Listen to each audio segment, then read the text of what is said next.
My ex-wife is having dinner right now with another man. They're celebrating their 10th wedding anniversary. She looks happier with him than she ever looked with me in 33 years of marriage. I'm 75 years old. I sleep alone in a 7-bedroom house.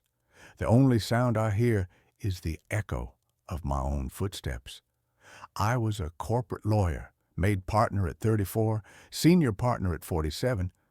My name was on cases worth hundreds of millions. And I lost the only person who ever truly mattered. It took me 33 years of marriage and 17 years of divorce to understand what I destroyed. I chose my career over my wife. Every single day, every single time. I have awards covering an entire wall and no one to share any of it with. If you're married, if you're working late tonight, if you think you're building something, please listen to me. I thought I was securing our future. I was destroying it, 180-hour week at a time. Don't make my mistake. When I was 25, I married Margaret, college sweethearts. She had this laugh that could light up a room. We got married in her parents' backyard. 75 people. Her mother made the cake. I remember thinking I was the luckiest man alive. I graduated law school in 1975. 3 months later, I got hired at Whitmore & Associates as a junior associate. Top corporate law firm in the city. 50 lawyers.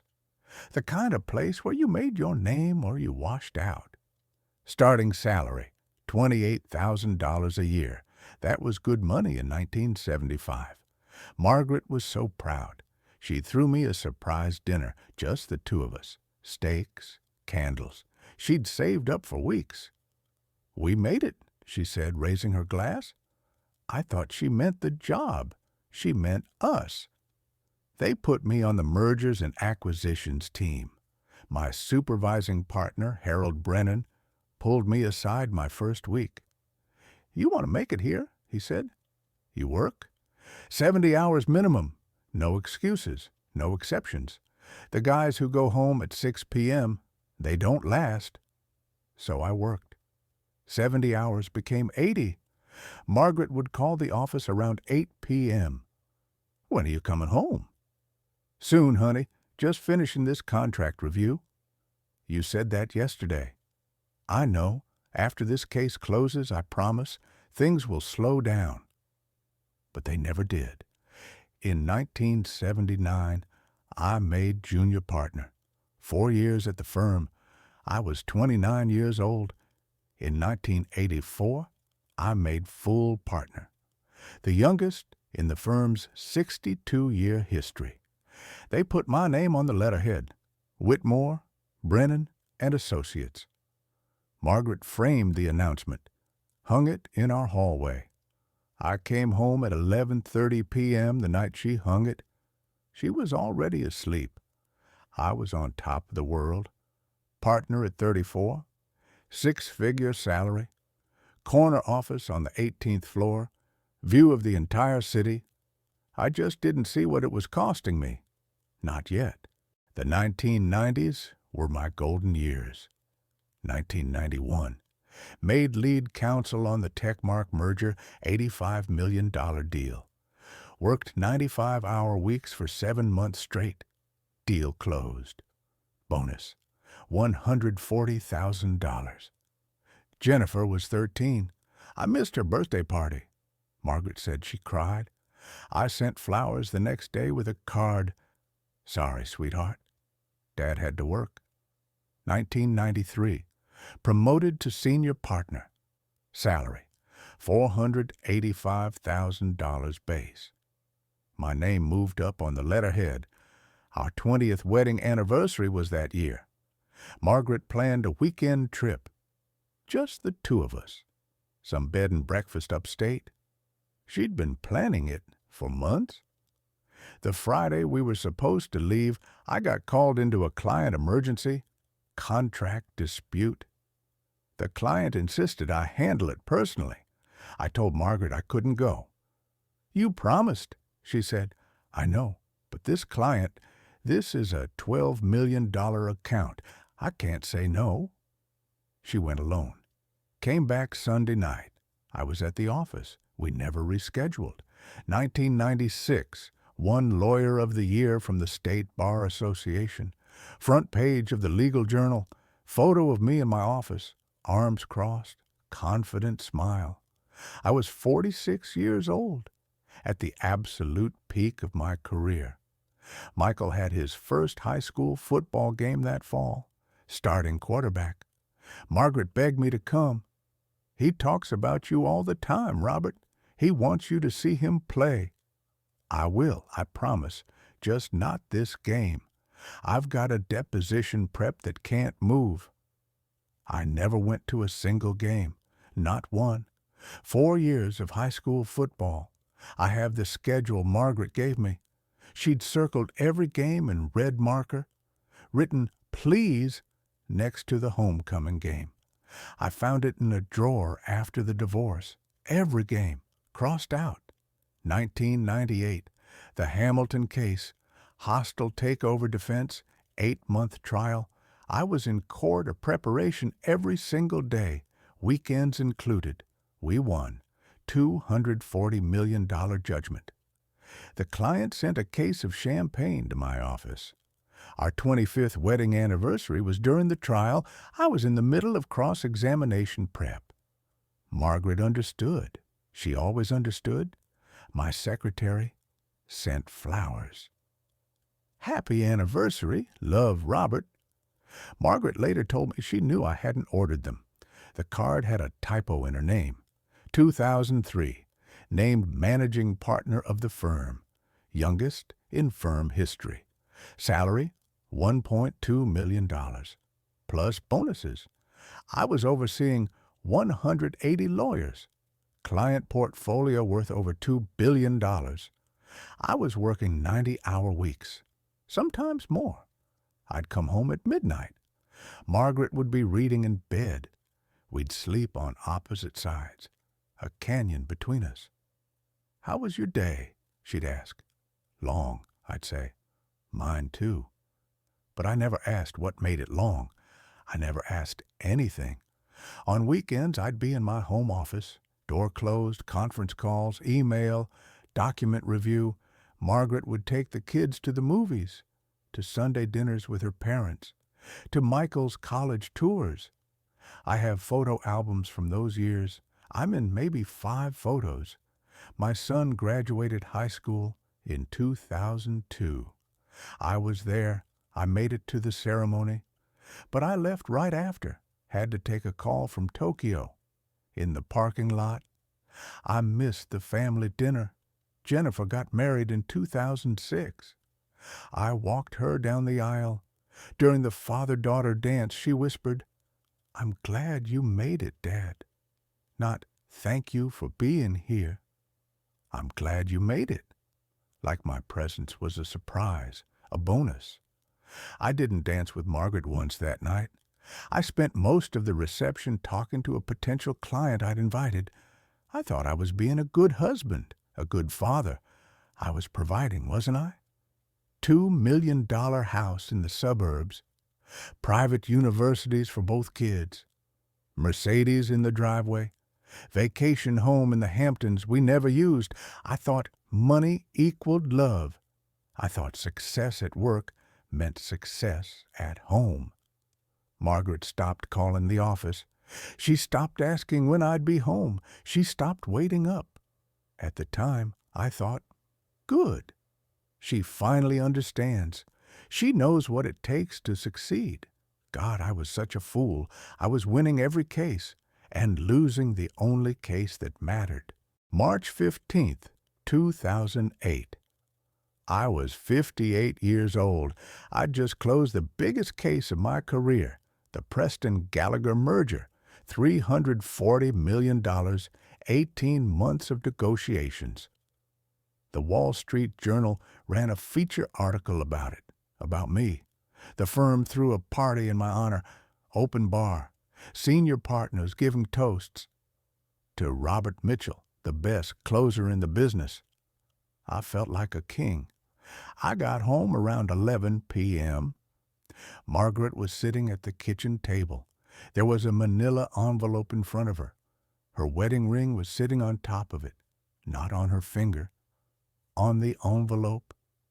"What's this?" I asked. She looked up at me.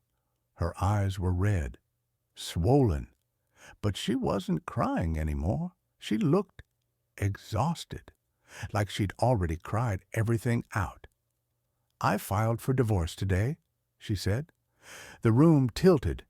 Everything went quiet except for the humming of the refrigerator. "What? Margaret, what are you—" "Sit down," she said. "Please." I sat. My legs wouldn't hold me. "This doesn't make sense," I said. "Where is this coming from? We're fine. Stop." Her voice cracked. "Please stop. We're not fine. We haven't been fine in 20 years. 20 years? Margaret, that's— When was the last time we had a real conversation?" she asked. I opened my mouth. Nothing came out. Not about bills, not about the kids' schedules. "When did you last ask me about my day? About what I'm thinking? About what I'm feeling? About who I am?" I tried to remember. I couldn't. "When was the last time we went to dinner?" she continued. "Just us?" We went to the Johnsons' anniversary party, and that was a work function. Your client? When was the last time you took me to dinner because you wanted to spend time with me? When did you make a reservation, plan something, choose me?" Silence.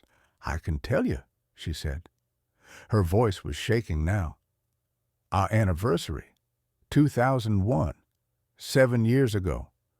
You got called away before dessert arrived. You took the call at the table, talked for 20 minutes while I sat there, alone. Then you said you had to go back to the office." I remembered that night. I'd completely forgotten she did. "When was the last time you touched me?" she whispered.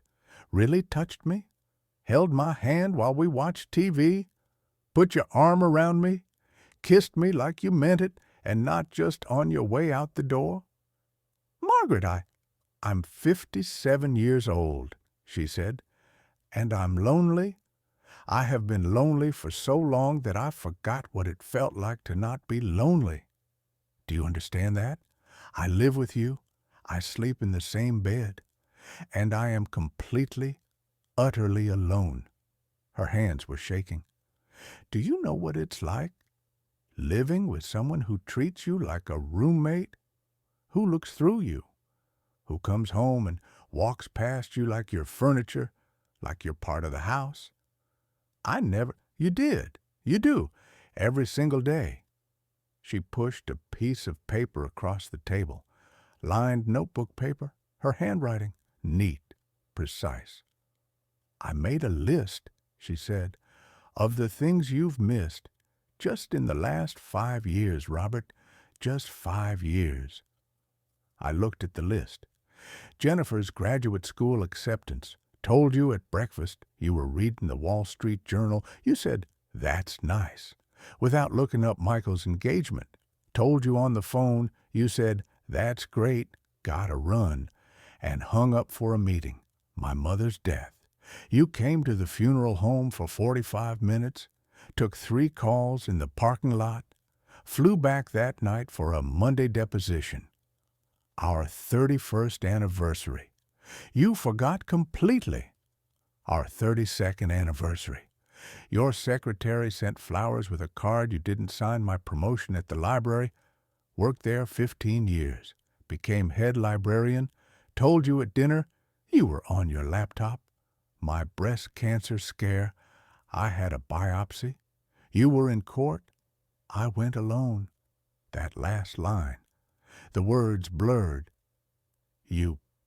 You had a biopsy? 14 months ago, April 12th, 2007. Why didn't you tell me? She laughed, but it was a horrible sound, broken, hollow. I did tell you, the night before, you were on your laptop in bed, working on some brief. I said, I have a biopsy tomorrow. I'm scared. You said, "That's good, honey.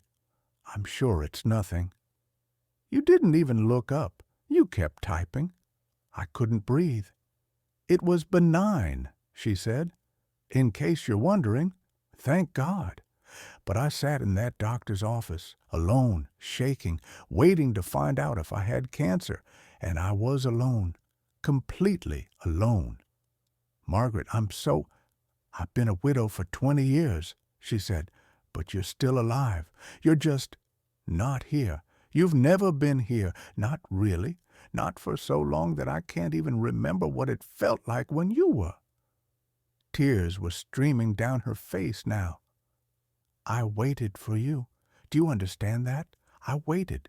I kept thinking, after this case, after he makes partner, after he makes senior partner, after he's established, after the kids are grown, he'll come back to me. He'll see me again. He'll remember that I'm here, that I exist." She wiped her eyes with the back of her hand. "But you're not coming back. This is who you are.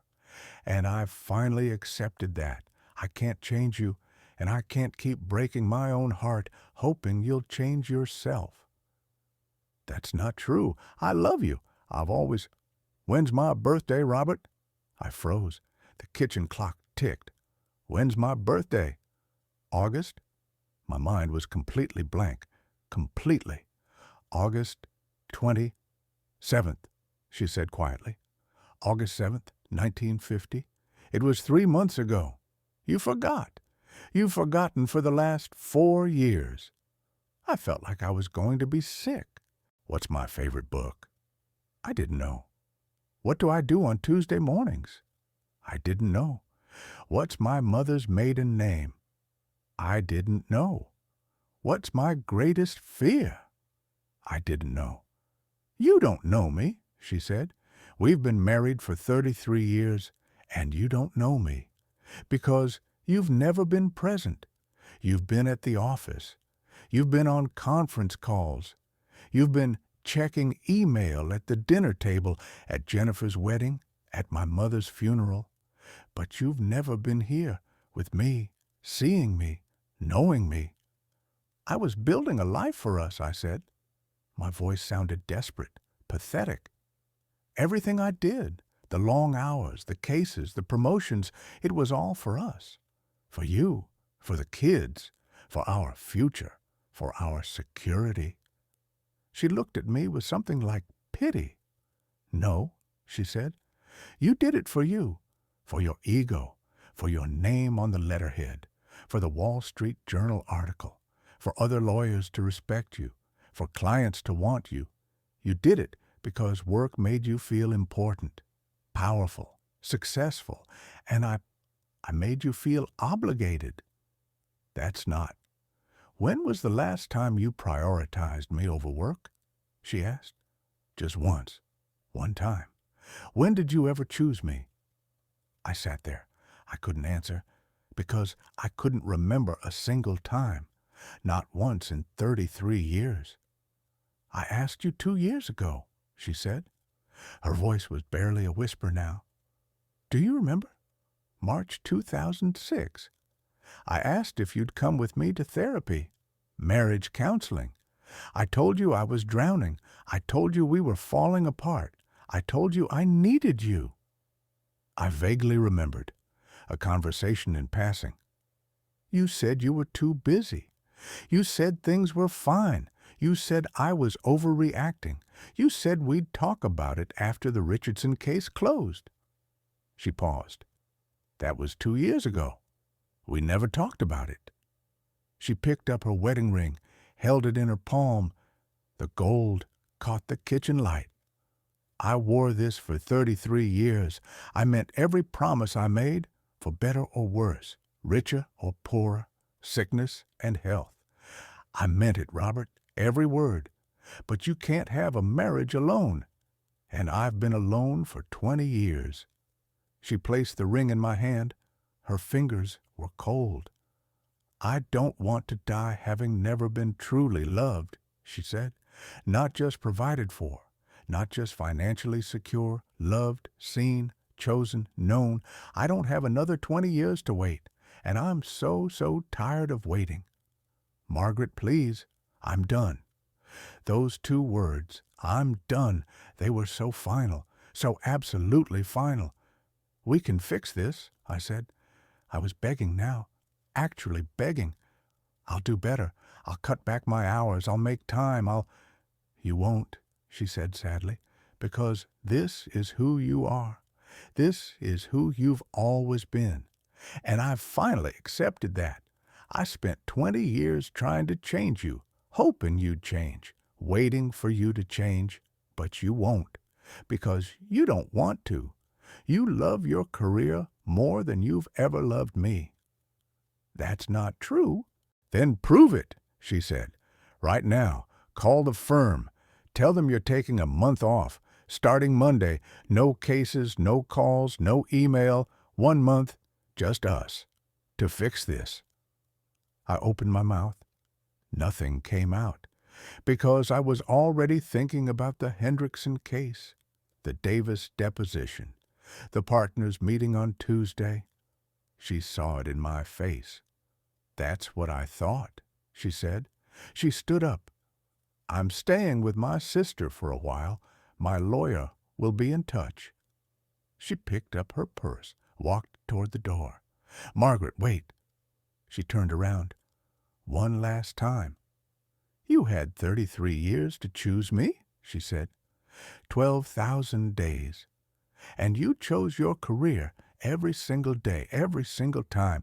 And now I'm choosing me, while I still have time left, while I can still find someone who actually wants to be with me. The door closed. I sat at that kitchen table until the sun came up, her wedding ring in my hand, the list of everything I'd missed in front of me, and for the first time in 20 years, maybe in my entire life, I saw it clearly. I'd won everything, and I'd lost everything that mattered. The divorce was finalized 6 months later, September 2008. 33 years of marriage. Gone. 2 years later, I heard through Jennifer that Margaret was dating someone, a high school teacher named David, widowed, retired early to travel and spend time with his grown kids. Jennifer showed me a picture from her phone.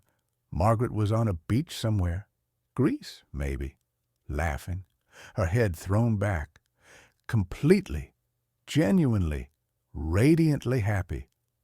I stared at that picture for a long time. I couldn't remember the last time I'd seen her laugh like that. Maybe I never had. 3 years later, they got married.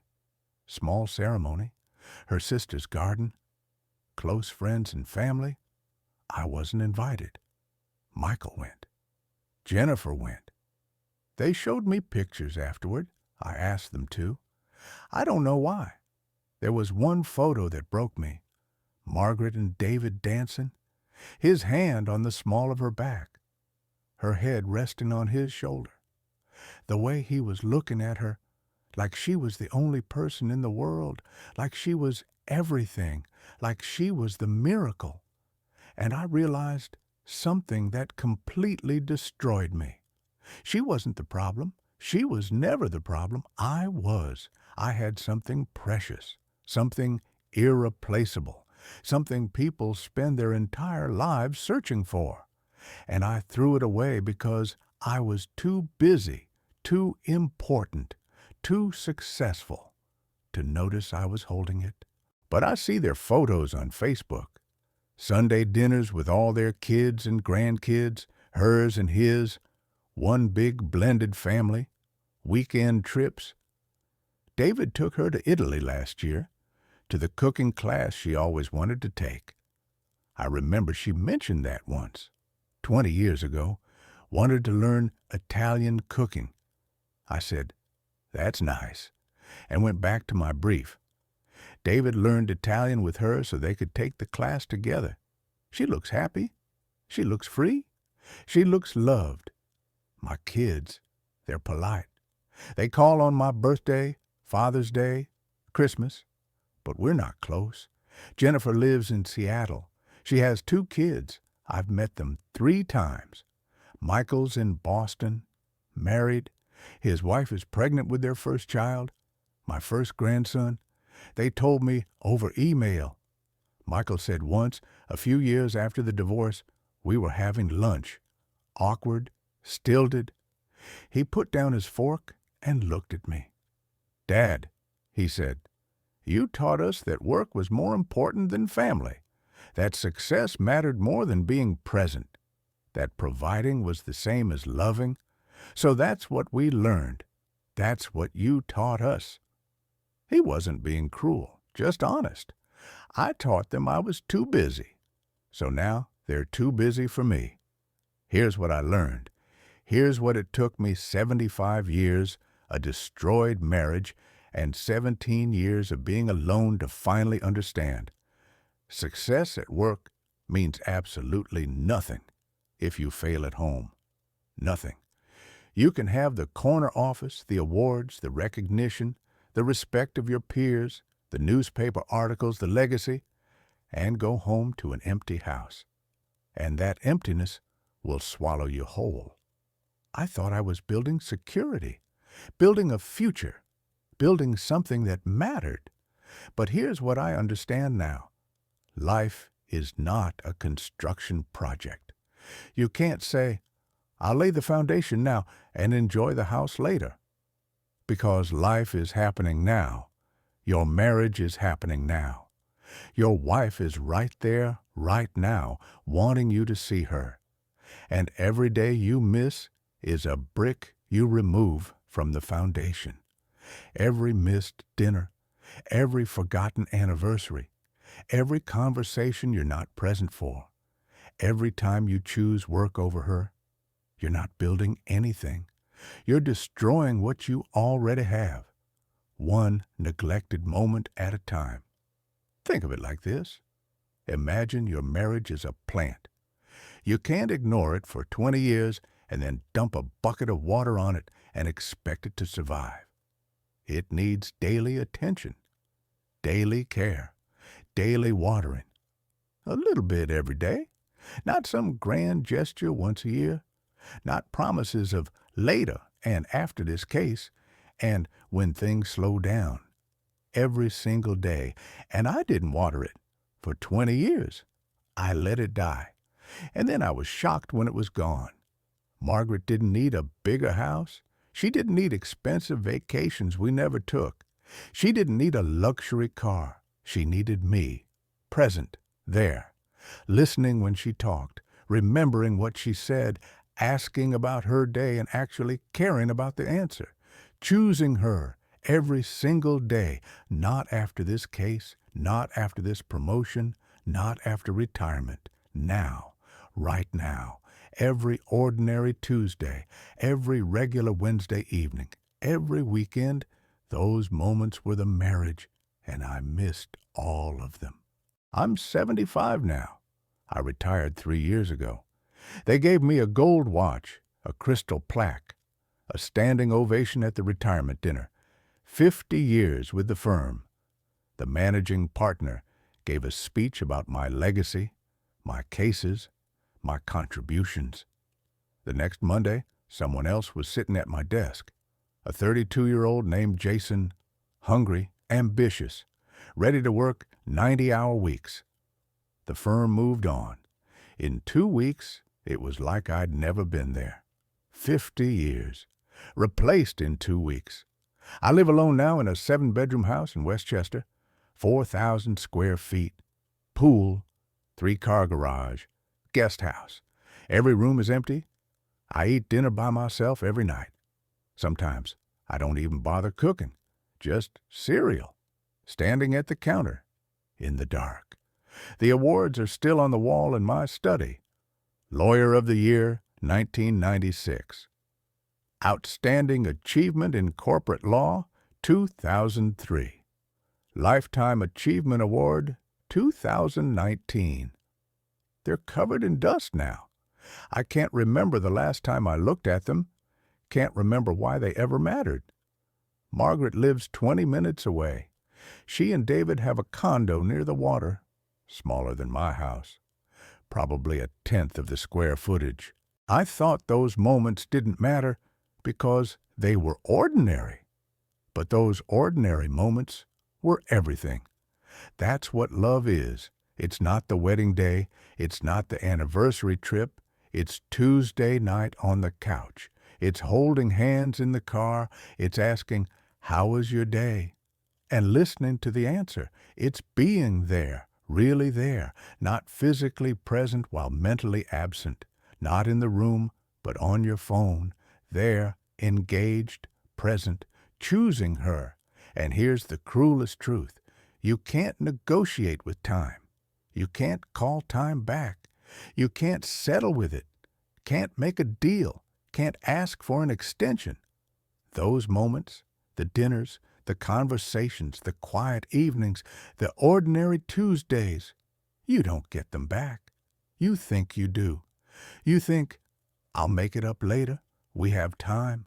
After this case, after this promotion, after I'm established, then we'll have all the time in the world." But you won't, because there will always be another case, another client, another deadline, another emergency, another reason to say, "Not now." And one day you'll look up and 20 years have passed. And she's not waiting anymore. Margaret waited for me for 20 years. 20 years. And then she stopped. I don't blame her. I wasted 20 years of her life. 20 years she'll never get back. And she found someone who doesn't. Someone who chose her. Someone who retired early specifically to spend more time with her. Someone who plans trips just because. Someone who takes her dancing. Someone who learned a language with her. Someone who shows up every day. And she's happier now at 67 with 10 years with David than she ever was in 33 years with me. Because he gives her what I never did. His presence, his time, his attention, his choice. Every single day he chooses her. And I never did. Not once. If you're in your 30s, your 40s, your 50s, if you're working 70-hour weeks right now, if you tell yourself you're doing it for your family, if your wife has stopped asking you to come home, if your kids have learned not to expect you at their events, if you missed the last 3 anniversaries, if you can't remember the last real conversation you had with your spouse, listen to me. Stop. Right now. Put down your phone. Close your laptop. Cancel that conference call and go home. Your career will replace you, I promise you. I gave them 50 years. They replaced me in 2 weeks. Your family won't replace you, but they will learn to live without you. And that's worse, because they'll still be there, still in the house, still at the table. But you'll have become a stranger. I know what you're thinking. You're thinking what I thought. Just one more year. Just until I make partner. Just until this project is done. Just until we're financially secure. Just until the kids are through college. Just until... It's a lie. You're lying to yourself. And every day you lie, you lose something you can never get back. Your wife doesn't need a bigger house. She needs you. Present, there, listening when she talks, remembering her birthday, asking about her day and actually caring, holding her hand while you watch TV, planning a date night and actually going, being home for dinner, choosing her, not after this case, not after this promotion, not someday, now, today, tonight. You still have time, but not forever. Time is running out faster than you think, and you won't see it until it's gone. I'm 75 years old. I have $4.7 million in retirement accounts, a house worth $2.3 million, awards and accolades, and a legacy at the firm. I can't spend any of it on the things that matter, because The things that matter can't be bought. I sleep alone in a bed meant for two. I eat dinner by myself. My phone doesn't ring. My kids are polite but distant. My grandchildren don't know me. And my ex-wife is having Sunday dinner right now with a man who chose her, who retired early to spend more time with her, who takes her dancing, who learned Italian with her, who shows up every day. He chose her. I had 33 years to make that choice, 12,000 days, and I chose wrong every single time, every single day for 33 years. I chose wrong. Don't be me. Don't wait until she's gone to realize what you had. Don't wait until you're 75, sitting alone in an empty house, scrolling through old photos of a life you were too busy to live. Don't wait until your kids are adults who barely know you. Don't wait until you realize that all the success in the world means nothing if you have no one to share it with. Go home tonight, right now, and be there. Really be there. Turn off your phone. Close the laptop. Make eye contact. Ask her about her day and listen to the answer. Tell her she's beautiful. Hold her hand. Plan a date. Choose her. It's not too late for you. Not yet. But it will be. Faster than you think. I'm 75 now. I can't go back. But you can still choose differently. You still have time. Don't waste it like I did. Don't wait until it's too late. Choose her. Today. Every day. Before you wake up one morning and she's gone. And you're alone. And all your success means nothing because you have no one to share it with. Choose her. Please learn from my mistake so you don't end up like me. And if you found something valuable in what I shared today, if this story made you think, if it reminded you of what really matters, I'd appreciate if you'd hit that subscribe button and leave a comment. Tell me about your marriage. Tell me what you're going to do differently. Tell me if you're making the same mistakes I made. I read every single comment, and I'd love to hear your stories. Maybe my pain can save your marriage. Maybe my regret can be your wake-up call. That would make this worth something. Thanks for listening.